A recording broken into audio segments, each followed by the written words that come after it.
Hi, this is your host Kasia speaking. Welcome to another episode of the Daydreamer podcast. No matter if you're listening or you're watching on YouTube, I'm so glad you came here and then you're back. And it's really amazing to see how many people around the world listen from so many places. It feels quite crazy that someone from so many places in the world people are interested. So welcome if you're new, welcome again if you're coming back to another episode. So I like to start with a little chit chat. I don't think the chit chat will be long today, but yeah, the energy still feel very rough, very tiring, exhausting. How are you feeling?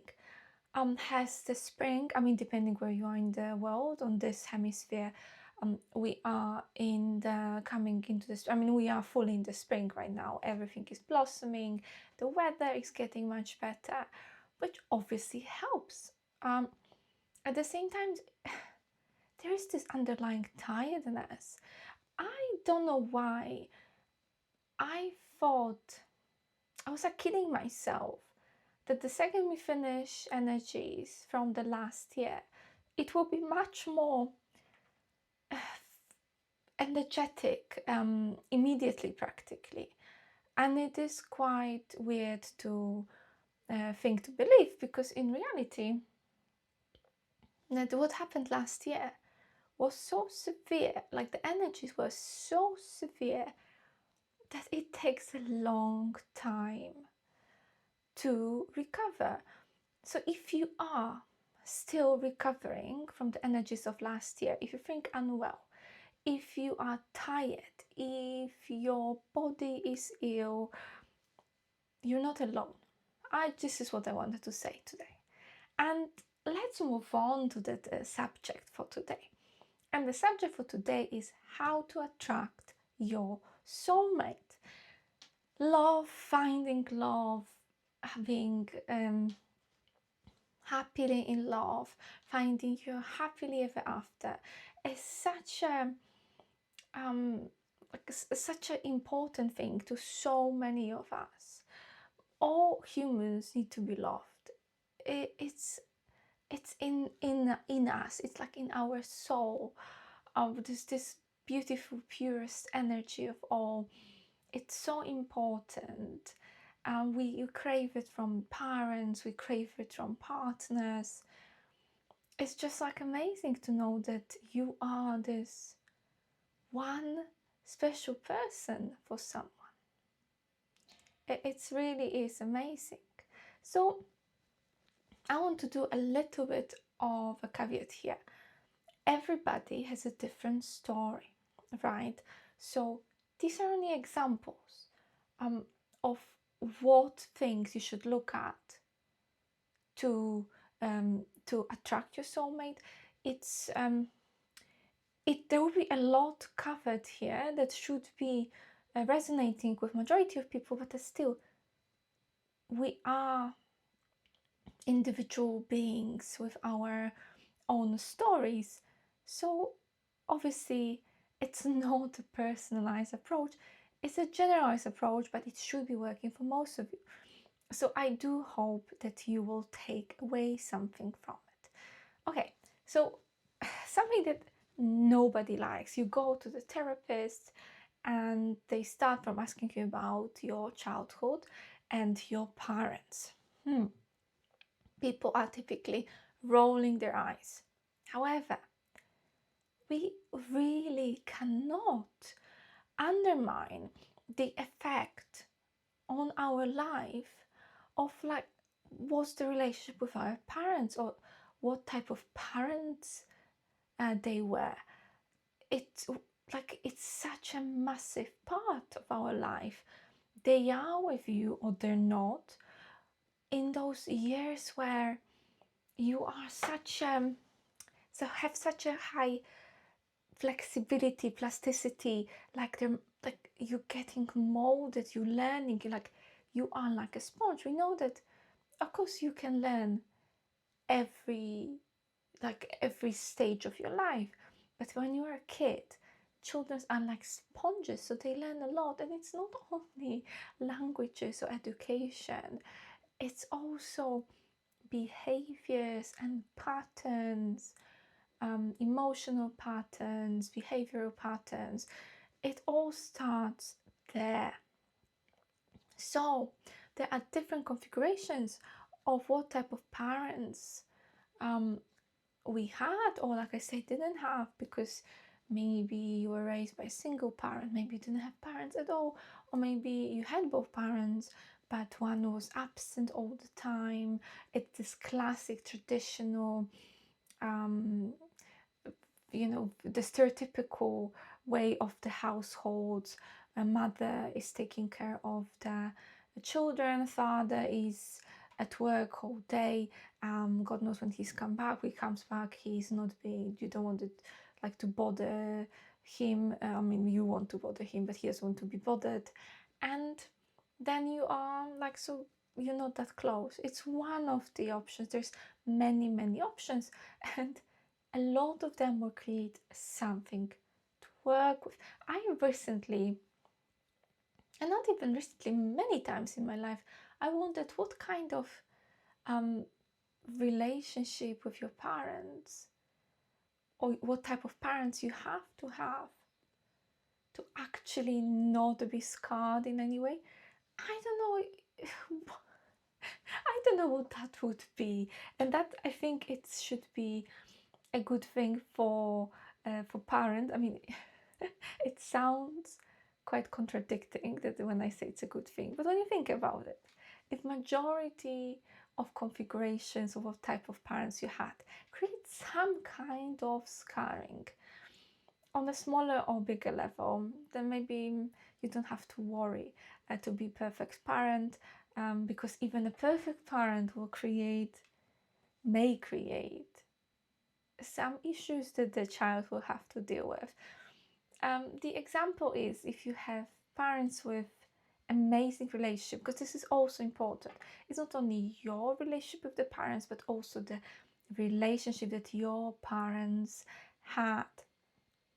So, if they have a perfect relationship, you might be going for a perfect relationship yourself, try to mimic their behaviors, try to mimic their relationship, try to look for someone who's exactly like your dad or like your mom because they were perfect, forgetting that you are a different person. You may need something else, and then you might be comparing yourself to them and always feels like a failure because it's never as good as what they have.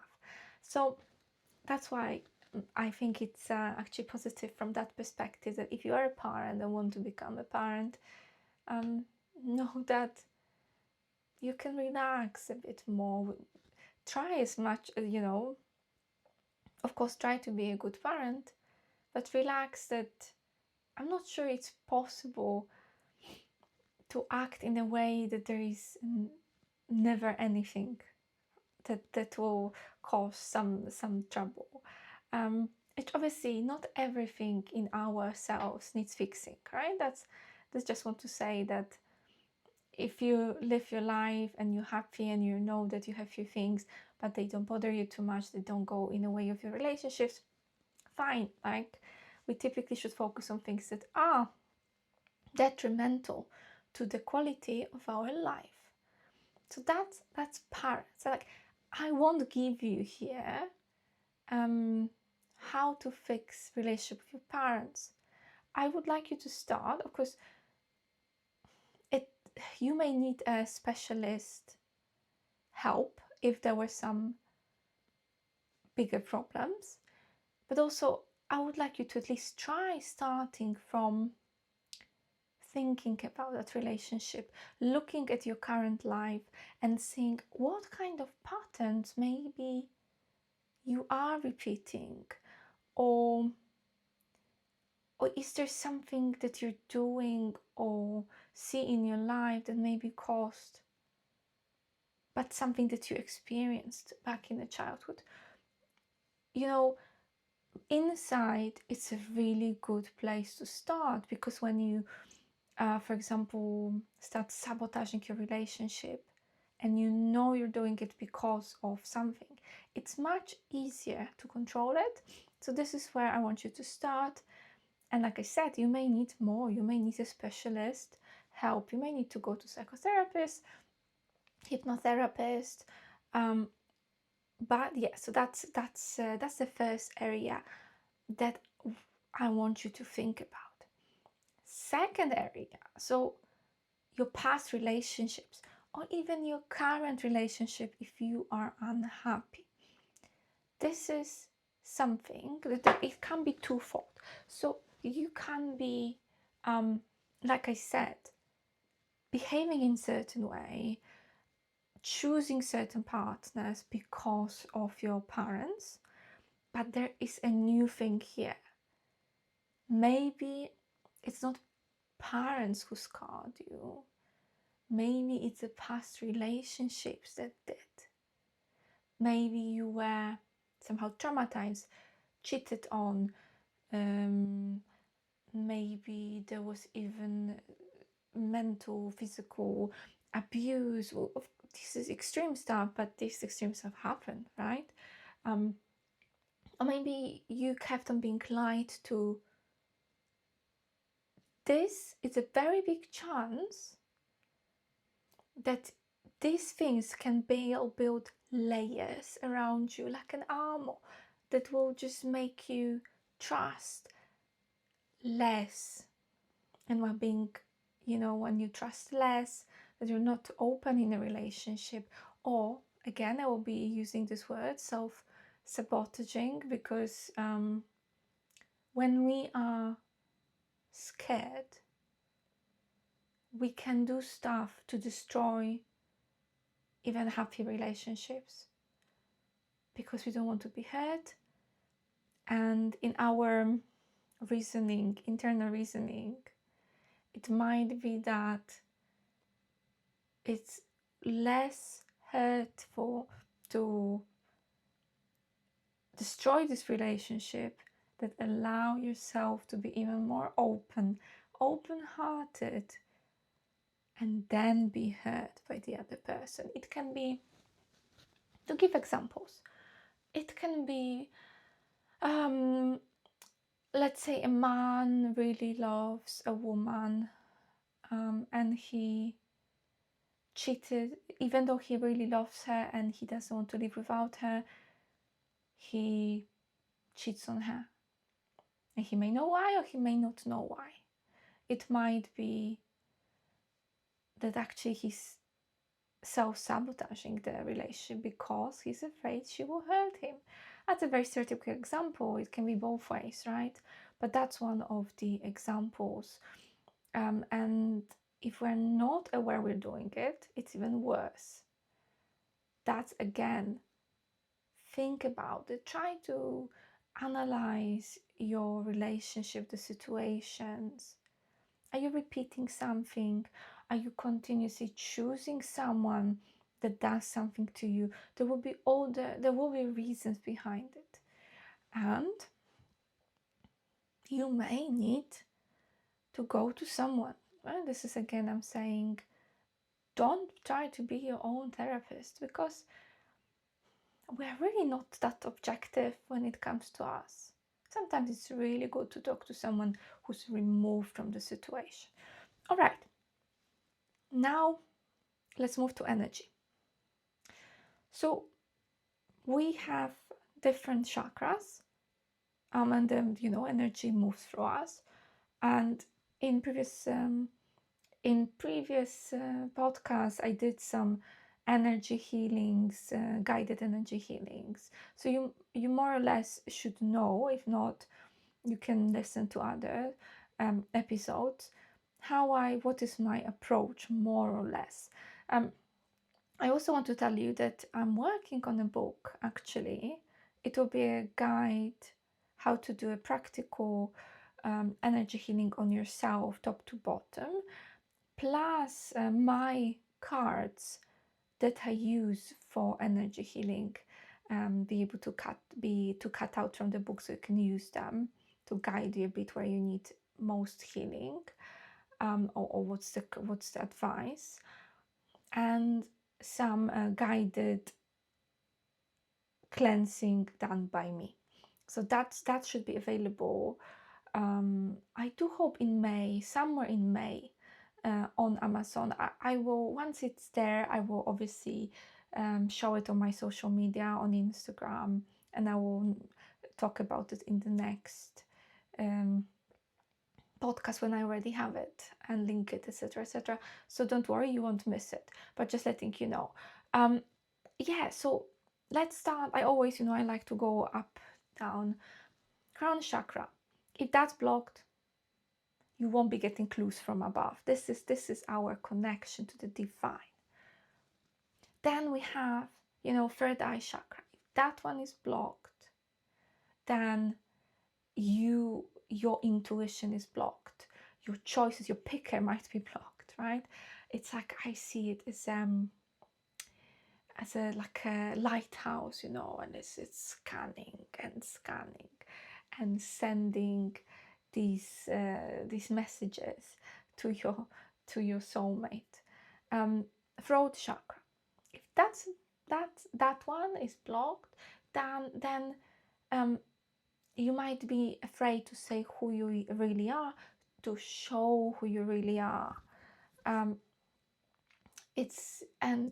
for someone to love you, you want them to love you for who you are. And of course, I'm not talking about some toxic behaviors that need to be changed, but your core as a person.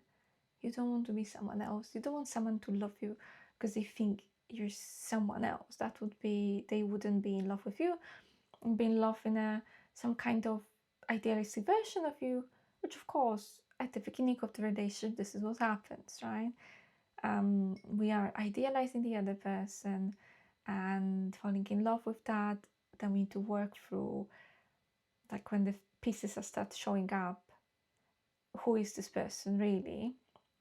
All the bad and good stuff, and can you work with it? That's the important one. Heart chakra, I cannot, I say it so many times, that is the most important. This is heart chakra. This is what's sending impulses to your soulmate. So this is like you and your soulmate, you just vibrating, sending impulses from here, and when you match, the vibrations match, then you start being attracted to each other, like in a physical plane. You might get signs to go somewhere, or like synchronicity start, and then woof, you meet. And that's beautiful. But why I want you to work through the previous stuff before, from your parents, from your previous relationships, because what we don't want you sending signals that you want someone who is the same way as the previous people you fell in love, because sometimes we can fall in love with what we know, and what we know might be very bad, but what we know seems for our brain safer than the new thing, or safer, or it's just we just learned to go that way, and we need to unlearn it. So yes, I want you to take a good look at yourself. So the signals you're sending is actually to your soulmate, like a proper soulmate, not to some fake toxic relationships that you don't want anymore, hopefully. And also, remember that when you're closed emotionally, when you're emotionally unavailable, you tend to attract people emotionally unavailable, right? It's it is worth the risk. Real love is worth the risk, but it is risk. The more you open yourself, the more you risk being hurt, and it's scary. But without that, it's difficult to live life fully. It's the same with dreams, right? Following your dreams can also fail. That's a very scary thought. but you have to go in to know and try. Solar plexus chakra, self-confidence, when this one is blocked, then you may not have enough self-confidence to approach the people you like. You may be a bit too shy. Sacral chakra, the sensuality, attraction, also radiating attractiveness. So if this one is blocked, you may not be radiating attractiveness. And it's not only about physical appearance, it's about like this magnetic energy that way people will find attractive. The right people should be the right people. And the root chakra, it helps to be grounded in reality. And like I always say, it's a whole system. Everything should be unblocked and flowing. If you want manifestation, you should start here, go for everything, and be rooted into the earth, into the reality through the root chakra. Of course, all of the stuff is like muscles, right? So, for example, let me give you examples on the third eye chakra, for example, intuition. Try trusting your intuition. If you're afraid on the big stuff, try trusting your intuition on the small stuff. The more you will try, the more you will see the difference between what you want too much, what you're afraid of, and what actually your intuition is saying. The really difference is there, but you need to practice to know. So like I said, for all of these, there are ways to work on them. So, quick advice, crown chakra, meditating is a really good way of unblocking this one. Third eye, like I just said, trusting your intuition. Throat chakra, try speaking up your mind, being more assertive. Heart chakra, take these risks, take this emotional risk. Doesn't have to be necessarily love, it can be different relationships, right? If nobody in your family says I love you, try. I mean, that might be a big one, but you get the gist, you get what I'm saying. Try to do something out of your comfort zone. Same with this self-confidence. Try to do something you would never do. Sacral chakra, take care of your own sexuality, take care of your body, eat well, exercise, be creative, maybe something you love, maybe maybe write, sing, paint, I don't know, anything that is creative that you enjoy also will be working. Root chakra, try walking barefoot on grass, try being here and now, try being in nature. This is very quick what you can do to work on it. Like I said, there are ways of also going through the whole guided meditation that is cleansing, this energy healing that I also do. And in previous podcasts, you can find how to do it. And like I said, there will be a book with the guided meditation, also instructions how to do it yourself also. So that's the ways you can go back to other episodes. You can wait until end of May somewhere for the book to be available. But don't wait. Like, start doing at least small things that I started, that I told you. And like, feel where is your biggest, don't jump on everything at once, but see where do you think is your biggest problem. Scan your body. That might be a first lesson in the intuition, right? All right, so another one is, what do you actually want? Do you know what kind of partner do you want? If you don't, then it's like universe may not know what kind of message you're sending, what kind of person you actually want, what they should start finding for you. You can write it down, you can make a list, but please, I'm begging you, don't do like tall, dark and handsome. with like black hair, 183, goes to gym 3 times a week. I don't think that's what you need. Have some non-negotiables, but non-negotiables should be, for example, kind, respectful person that I am attracted to, right? So that's important. It doesn't have to be, do they have black hair or blonde hair? No, because you may actually find yourself that you never thought you'd be attracted to this type of person, but you are very much. Maybe you always wanted dark, dark head, dark complexion, guys or women, and then you end up being in love and super attracted with someone who has almost white hair and super pale skin, right?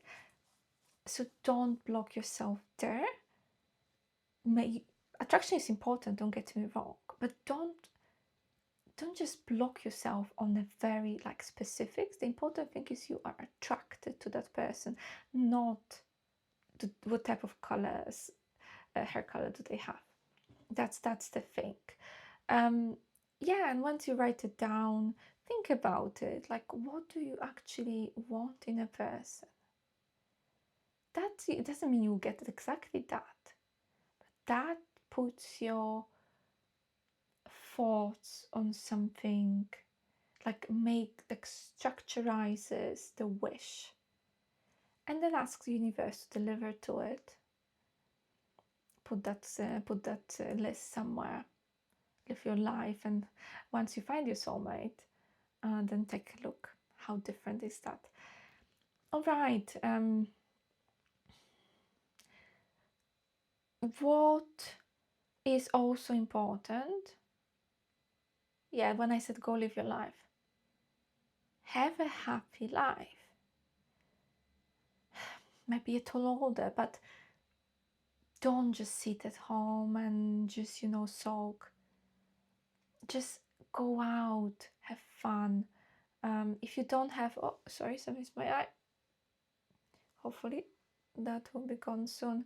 If you don't have many friends, look at the local groups. Sometimes there are some clubs, groups when you can go have friends. Believe me, I hate going out also. I prefer to be at home with my husband. But sometimes it's really good to socialize a bit. I mean, I'm not looking for a soulmate again anymore. I'm more like, would like to have slightly more circle of friends in the UK, because most of my friends are in Poland. So that's why I need to go out. There is a chance, that you can sit on them on one of the apps, like I met my husband on Tinder, and from home you can actually find someone. But put this energy into action. Send at least like this impulse that energy is moving. Just live the way you want. Take care of yourself. Go for a run, go to the gym, I don't know, go to Pilates. Take some time to cook well for yourself, or eat something readily available but a better choice. I don't know, give yourself a little scrub or face mask evening, or go to the spa, like depending what's your finances at the moment. Just take care of yourself, right? You can, I'm sure you can figure out a way to take care of yourself. So when you meet this person, it's actually, first of all, the weight will not be that horrible. And when you meet them, you're this radiant, beautiful version of yourself that you want to show them. Okay, I want to now check with the cards. I'm really sorry, I'm digging my eye because it's really bothering me. I want to check with my cards. The version of these cards, prettier. I really promise I'll make them prettier. My own that I use for energy healing clients, it will be available in a book. But let's see, I want to know, what else have I missed? What else should I talk about? Or maybe they will say exactly what I said. Okay. All right. Okay, so they are third eye chakra blocked. So here, these cards are again like showing that, you know, this trusting your intuition. And I feel like the message is again not only trusting your intuition, but learning the difference between, is it intuition that I feel butterflies when I met this guy, or is it the repeat of the pattern? But to know that, you need to practice, but you also need to work on yourself and know your blockers, know your issues. Okay, and another one is heal this life first, because of course I do also past life healings. But here, yes, I feel like this is the message that confirms what I said. Go out, do whatever you love, live a happy life. So focus on healing your life, and that energy will help you attract the person, your soulmate. I want to ask also Romance Angels. Have I missed something? What would you like Romance Angels to add for people listening, watching, that would like to attract their soulmate? Okay, first one. Okay, all right. So we have two cards. First one is express your love, and the second one is trust. Okay.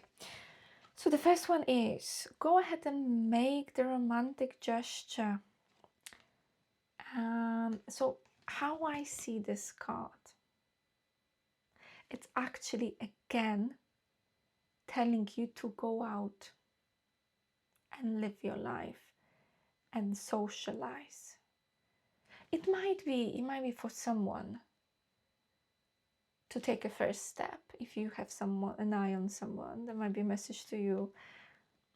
But in general, it is again like go out, right? Live your life and trust. This situation is calling for you to have faith. I'm not sure there's much to add. You need to trust in your situation. But in this card, like I always find this, like when he's pointing to the clouds in the back, that's past. So the first things that I was talking about, your story, parents, past relationships, past hurts. Look at that. And trust that love is yours. So that's it for today. Thank you so much. I hope it's helpful. I hope you enjoyed it.